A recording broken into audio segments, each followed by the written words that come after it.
దేవాలయం అనగానే మనకు గర్భగుడి గురించి వింటూ ఉంటాం.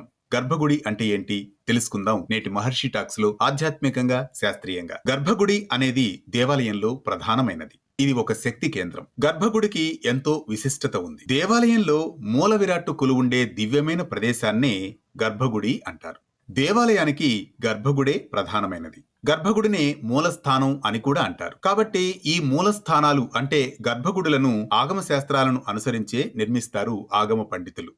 ఆలయం ఎంత పెద్దదైనా గర్భగుడి మాత్రం చాలా చిన్నదిగానే నిర్మిస్తారు. ఇందులో ఒక దివ్యమైన శక్తి ఆవరించి ఉంటుంది. నిత్యం ఆగమ శాస్త్రాన్ని అనుసరించి పూజలు, వివిధ కైంకర్యాలు నిర్వహిస్తూ ఉంటారు అర్చక స్వాములు. అందుకే ఒక శక్తి కేంద్రీకృతమైనదే ఈ గర్భగుడి. ఇక్కడ నిరంతరం శక్తి ప్రవహిస్తూనే ఉంటుంది. ఆధ్యాత్మికంగానే కాదు, శాస్త్రీయంగా కూడా ఆ శక్తిని మనం రిసీవ్ చేసుకోవడానికే గుడికి వెళుతూ ఉంటాం. ఈ రీల్ తరువాయి భాగం పార్ట్ 2లో చూడండి. మన సంప్రదాయాలు, ఆచారాలు, పండుగలు, పర్వదినాలు వీటన్నిటి కోసం మీ మొబైల్లో డౌన్లోడ్ చేసుకోండి వేటు న్యూస్.